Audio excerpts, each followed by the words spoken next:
My full name is Hannah Ann. Last name is Ann, yes. And where are you originally from? Actually, I'm originally from Vietnam, Saigon, Vietnam. I was born in Saigon, but my family, my whole generations, we really originally are from the North Vietnam, but I was born in the South. So, what is your full name? My full name is Danny Nhất Văn An. Yes. And where are you from? I'm from Vietnam. And where in Vietnam did you grow up? I was born in North Vietnam, but later on I moved to the South. So that means I almost from North to South. I live here. So when did you move from North to South? I moved from North to South, about 1952. 1952, I moved from the North to the South. I moved to Saigon. And how old were you during the time of the Vietnam War? Let's see, I was, when the war over was 1975, and so I was about a little bit older, like 10 years old. I was 10 years old in 1975, but the war started in 1968. So I don't know, that would make me what, 75, 7 years old, right? Is that right?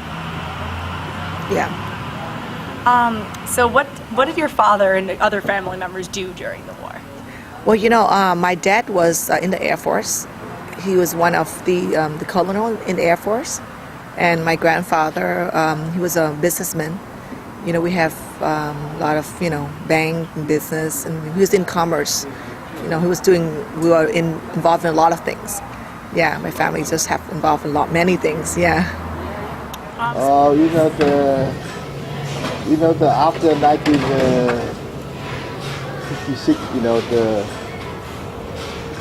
Vietnam get the independence from France, right? Then after that, I moved from France to Vietnam. Then later on, I joined the Air Force, right?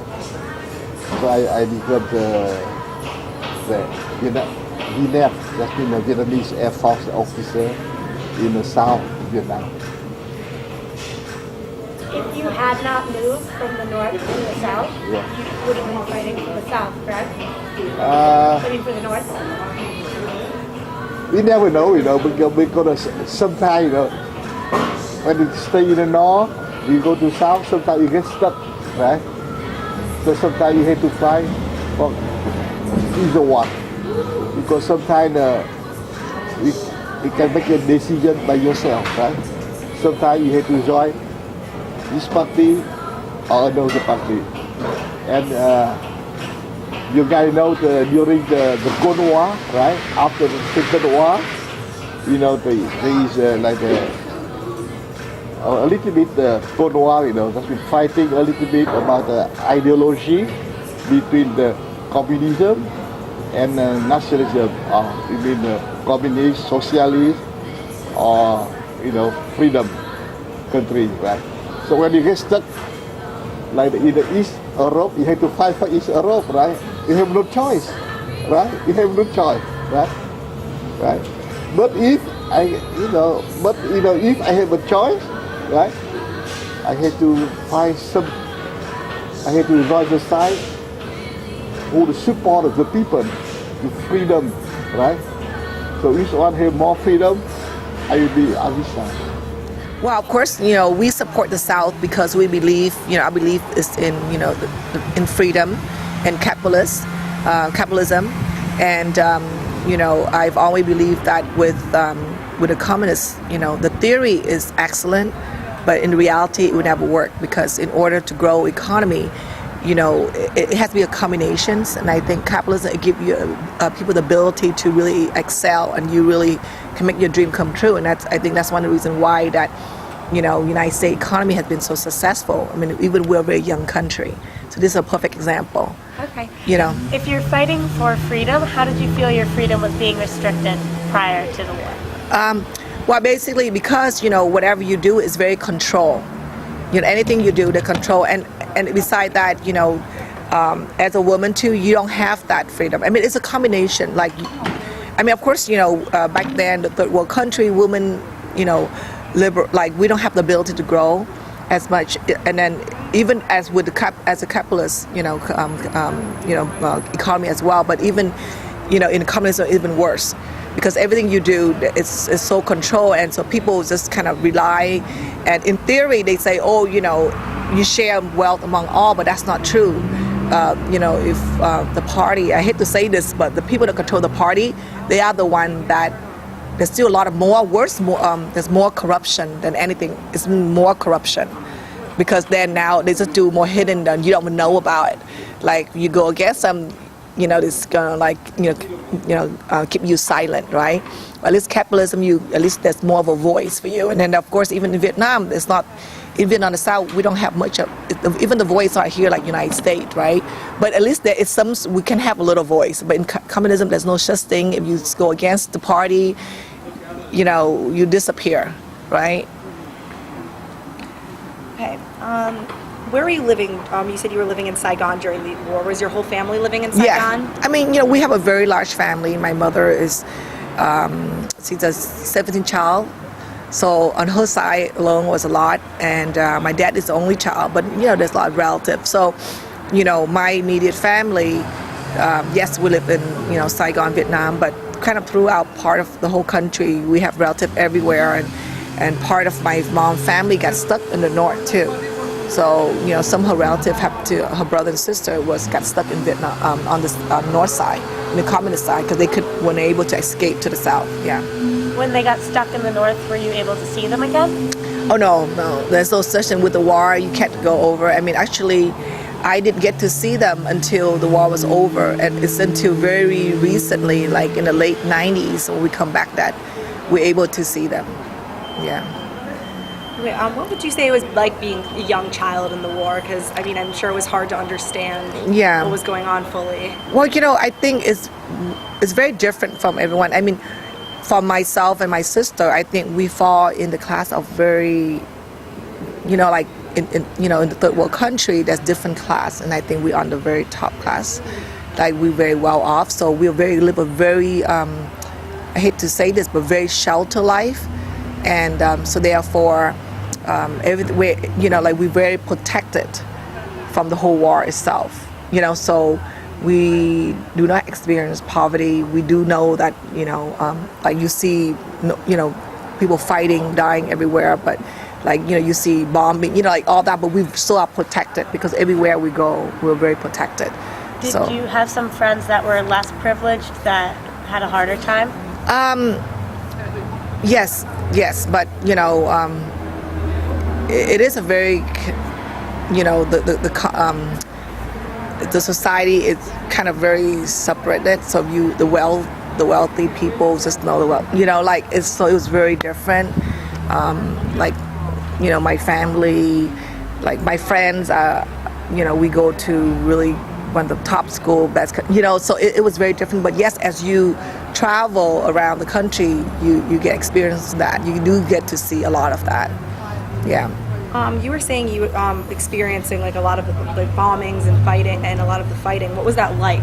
Well, we experienced that toward the end because then that's when you see it, because the fall of Saigon will happen so fast. I mean, what I see is only when you travel around the countryside, but because, like I said, I was so protected and sheltered that we don't get to see much. You see, I mean, as much I see on TV and you read about it, when you travel countryside, you see people being, maimed and everything. You see all of that. But toward the end, it happened so quickly, people, it was really, of course, for me, it was kind of scary, but at the same time, my personal feeling, I thought was kind of exciting because living such a privileged life, you don't really get to see much, and suddenly now it's coming to Saigon, like the capital. So you see this, I thought it was kind of exciting because I have ability to kind of like go without, because everyone is so busy, they don't pay attention to us. So me and my sister, we get to do whatever we want in a way, because during that chaos, we don't have to, walk a certain way, talk, because we have to be very proper, and then we can just be whatever we want to be. So this feeling of excitement, I understand, but were you ever really scared for your life, or did you just feel excited the entire time? You know, I was scared. I can see, you know, people that, but it's a combination of feeling, you know, and then also at the same time, you know, the way my family left because of who we are and our relation. My dad was in the Air Force, and who my grandfather was. You know, we were brought, you know, out the country by the CIA. So the excitement of going to United States was really exciting. So I was looking forward to, because you kind of hear so much about, you know, America and what we can do. Because, you know, like as much as we live a privileged life, but as a girl, you know, you don't get a lot of ability to do a lot of things, freedom to do a lot of things. So I said, wow, I go to the United States, I go to, because even right before the war, I always wanted to go like to boarding school, like go to, you know, to the East Coast, and I heard about all this great boarding school, and so I was planning to go. So it's all the excitement. Yeah, it was really scary because then toward the end, you know, there was all this fighting, shooting, but you know, I was so sheltered that like they just moved me away and like, okay, get on a plane, leave, because of who my family was. Yeah. Can you explain a little more? You're saying the CIA came and took you away. How did that process work? Actually, it was very like a very simple process. Like at that time, my father and my grandfather was not both in the country, so in a way that was very scary. My dad was, you know, on a mission. My grandfather was also out the country, you know, on some sort of a mission, because and unfortunately when it happened, so then one of my dad's friend or CIA, but I know he's a CIA, because in the United States government, he come in, he knocked on the door of my mom and said, look, you gotta leave, you know, right now. My mom said, wait a minute, this is the middle of the night, you know, I'm gonna wait for my husband to come back, and you know, my father-in-law, because I'm not gonna leave, go anywhere. And they said, no, it's too late. The fall of Vietnam is gonna be over very soon. And mom said, well, we hardly hear anything. It's just once in a while, you know, bombing out, but it's still outside. But it happened before. They come close, but they never made it through. So I'm not going anywhere. And they said that, well, my suggestion, you take the girls out the country, because the last thing you want is to have 3 girls to get stuck, okay? And you need to, we're gonna take you out. My mom said, what, like that? He said, yeah, just, you know, grab with it. I remember like my youngest sister just she was still, you know, drinking bottle of milk, so she's like, she was carrying her bottle of milk, and I was saying, oh, so I you know, I understand because I speak French and, you know, a little English.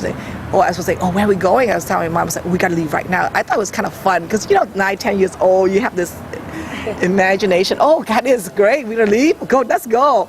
So I was excited to leave because we never. So then that's what for us. In the middle of the night, so take us out with nothing on our. We carry nothing, not even a pet. Like we just nothing. So that was scary. Oh, so you carried absolutely nothing? Nothing. We just don't grab anything? No, because you know my mom in her mind is like middle of the night. Well, what do you grab to start with?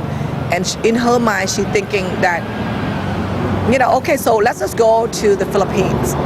You know, because, you know, we do know a lot of influential people in the Philippines, you know, like the Marcos, you know, like because of who my family was. So my mom said, well, you know what, let's go to the Philippines, leave us there. She will fly back and then meet my dad. You know, let's just do something like that. Let's just get out. So we left everything. So we pretty much lost everything.